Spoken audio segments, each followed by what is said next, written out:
Hi guys, welcome to another edition of Hangout with Busayo. Okay, today on the program we are going to be discussing about something very crucial and important, and it's about financial dependency. And today we have someone with us. He's a chartered accountant, but I just don't let it out now. I just allow him to do it by himself. Okay, he's going to introduce himself. He's right here, the gentleman seated beside me. So let's hear.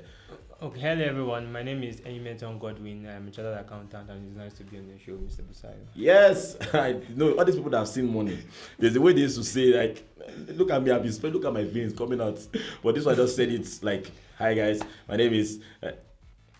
Yeah, so let's just start out. Let's start out immediately. Now, in the light of this coronavirus issues and all that is facing us as a country and even the world at large, we discover the fact that finance. I mean, people now, the market value of things increased skyrocket because of the lockdown. Lockdown in Lagos and Abuja, everything is just at the high rates. In this kind of situation, how can one manage his or finances and at the end of the day will not go bankrupt? How one can save money, invest if you want to invest in anything, and what to invest in. So this is the time to actually take a deep breath to think about what are those things I can actually do or offer to a particular person without actually meeting the person, since we're actually looking at the social distance stuff and all. So if I'm looking at the fact that I can make use of my graphic designing and make it work, then it's actually possible that if I'm able to get a job for someone to do maybe a design for someone for an online service, and then for those that are into vocation and all, it's possible that you are good at your tailoring, or you are good at say photo shoots and all of that. If you're able to work on all of that, you can still make income with that.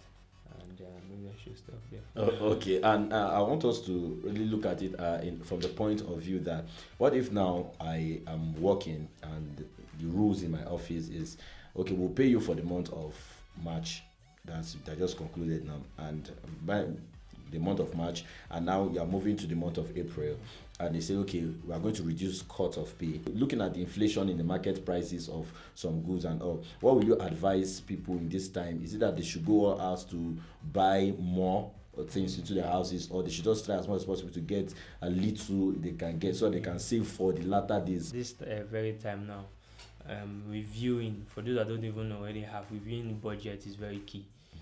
Budget is your estimate for the coming year and how you intend to curb your expenses and all of that. So reviewing your budget is very key. Based on the income one may have, you can decide to see how you can, if it's the groceries and all, see how you can cut down on the expenses. You are looking at the amount you have, and then with the issue on hand now, how you can cut down on expenses. If it pays that you are probably going to be eating twice a day and all of that, is actually going to help. And then you need to understand the expenses that you have and then what your habit. There's some people that before the corona time, they are these impulse kind of buyers. They go to the market, they buy everything and they do that. So that is actually probably what is actually taking some of the bulk of your income. So people like that might want to go back and see, okay, these are the things that I've been buying that I actually do not need but I want. So we are looking at how we can cut down on the needs now and even probably eliminate the wants if possible.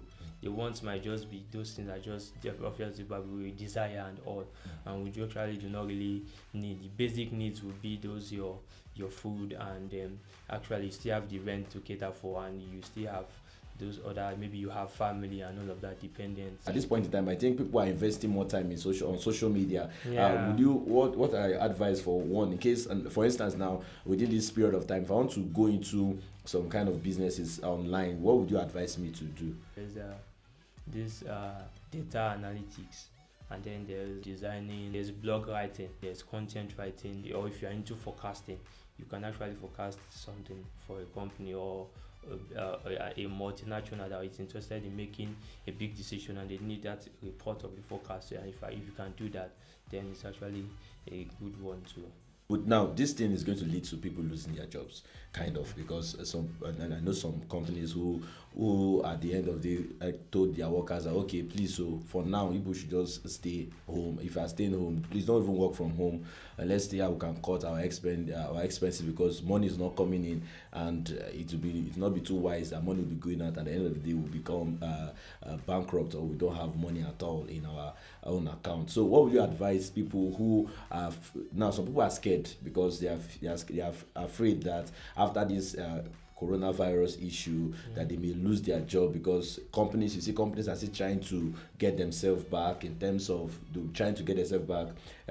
Maybe companies are in sales, one of the things is, if your company is a sales company, you know the fact that all the goods, some of the goods may expire. They have, like, especially supermarkets and all, there's this likelihood of things getting expired in the store. And now people are really scared that, okay, with this really uncertainty are actually mounting up on people's in people's hearts about their job and what will really happen to them. So what will you advise people like that who are faced with uncertainty at this period of time? Wow. Okay. For companies that are having goods and all, and then you're trying to, as a company, you must also be forward in the sense that you must try and see when, okay, how will this issue affect the large amount of goods I have in my stock, and see how I can actually push it out. You find it's possible for some companies right now to actually find out they can sell these things in large quantities at lower prices, so that they can actually get something out of it, see what they can salvage out of that. Therefore, the uncertainties that arise is based on the fact that these people might not know what to do. I feel that the bulk of the thing is, it still boils down to knowing actually what I can actually do at this period in time. So what can I do to actually stay up, or do something, and then, as much as the fact that this stuff is going on, I'm actually earning something. So when this is actually over, I'm still working on what I'm doing while I'm looking for something better, a better offer or a better job, or looking at a reinstatement and all of that, if I can be reinstated back to my former position or with my former company. But sitting idle and letting fear catch up with the person will actually be a wrong thing to do at this time. We are asked to actually connect with the number 6 up there. What can I do at this time? No matter how tough it is, one idea or one thing will actually come up, and then you key into it, and then you use that as a way of waiting for a better offer once the pandemic is over.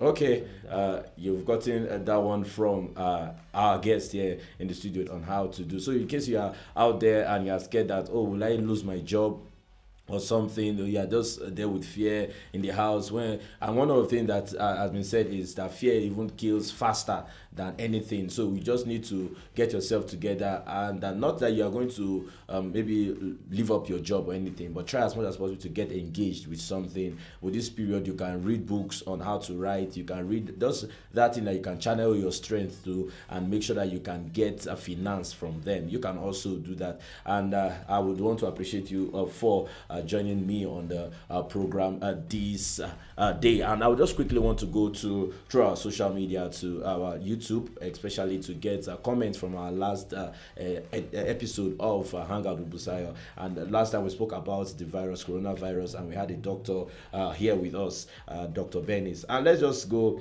to these, just some of them. It says, awesome, very educative, nice job to the host and the guest. Thank you very much. It says, very educative, well done, Influence Films and Dr. Bennis. And this one said, okay, educative, well done, guys. Everyone is just thanking us for the someone just told me when we finished the program and it was online, someone just called me and said, I didn't know that this virus is not is like this. I was already taking it over, and I was already getting too scared about even relating to people because of, but thank God for the doctor we had last week who did justice to that. Okay, finally, so I would just want you to just give us a financial advice at this period, just to close things up on the program. I want to suggest that this period, everyone should try to avoid being idle. There has to be something you can work on to ensure that you are able to keep your family intact, or there has to be a way you can cut down budget to ensure that whatever amount you've saved up or that you got from the company while you were still working, and then you are able to actually make ends meet. There's the vocational training there. This thing is just a thing of it's temporal, and then the temporal something like this, you need to be able to work on something. Maybe for those in fashion designing and all of that, for those in photo shoots, for those doing video editing, all of these things are still there. They are still waiting, and then we can actually take advantage of it and see what little or large, depending on how the work might be that we can get or make at this point in time. Okay, yes, that's from the horse's mouth, and I'll say just do well to make sure you stay put and stay calm. See you next week. I still remain Busayo Olowookere. Bye for now.